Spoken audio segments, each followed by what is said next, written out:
Israel और Iran के बीच पिछले 12 दिन से लगातार जंग चल रही है, जिसको देखते हुए अमेरिका के राष्ट्रपति डोनाल्ड ट्रंप ने सीज फायर यानी कि युद्ध विराम की घोषणा की। लेकिन एक बार फिर से डोनाल्ड ट्रंप का ये दावा बेअसर साबित होते हुए नजर आ रहा है। दरअसल सीज फायर के ऐलान के बाद भी वहां पर एक बार फिर से हमले शुरू हो गए। ईरान ने एक बार फिर से इजरायल पर हमला बोल दिया है। मिसाइल हमला किया गया है, जिसमें 8 नागरिकों की मौत हो गई है और कई लोग घायल हो गए हैं। ईरान ने फिर से इजरायल पर हमलों की बौछार कर दी है। ईरान ने सिर्फ इजरायल पर मिसाइलें दाग रहा है, बल्कि खामेनेई की टारगेट में अमेरिका भी है। मिडिल ईस्ट में अमेरिकी ठिकानों पर ईरान की मिसाइलें बरस रही हैं। पहले कतर और उसके बाद इराक में अमेरिका के 3 ठिकानों पर हमले किए गए।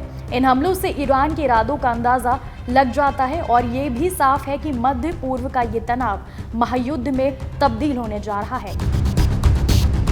ईरान हमले के बाद इजरायल के कई शहरों में सायरन बज रहे हैं और लोग बंकर्स में छिप रहे हैं। बीती रात ईरान ने कतर के अल उदीद एयरबेस पर मिसाइल हमला कर दिया।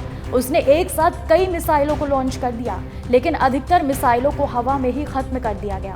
फिलहाल यहां किसी नुकसान की खबर सामने नहीं आई है। दरअसल अल उदीद एयरबेस मिडिल ईस्ट में अमेरिकी सेंट्रल कमांड के एयर ऑपरेशंस का मुख्यालय है। इजरायल और ईरान के बीच जिस सीज फायर का दावा किया जा रहा है कि उसकी मध्यस्थता कतर ने कराई है, इसमें अमेरिका की भागीदारी भी है। वहीं कथित सीज फायर डील को लेकर कहा जा रहा है कि इजरायल की सीज फायर का वक्त शुरू हो गया है। सीज फायर की शर्त है कि पहले 12 घंटे इजरायल कोई हमले नहीं करेगा और फिर ईरान अगले 12 घंटे कोई हमले नहीं करेगा। इजरायल ने अपने नागरिकों को बम शेल्टर से बाहर निकालने का निर्देश भी जारी कर दिया है। इस बीच इजरायल ने अपना एयर स्पेस भी बंद कर लिया है।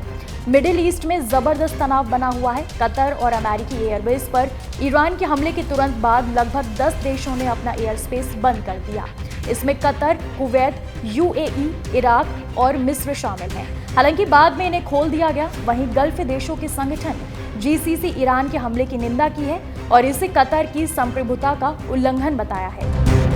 कतर ने ऑफिशियल बयान जारी कर कहा कि ईरान की तरफ से 19 मिसाइलें दागी गई। इनमें से ज्यादातर को इंटरसेप्ट कर लिया गया, लेकिन एक मिसाइल के अमेरिकी एयरबेस पर गिरने की खबर है। तो वहीं ईरान ने अमेरिका को खुली धमकी दी है और साफ कहा है कि अगर फिर से हमले किए गए तो अमेरिकी ठिकानों पर और भी हमले होंगे, साथ ही अस्तित्व खत्म कर देंगे।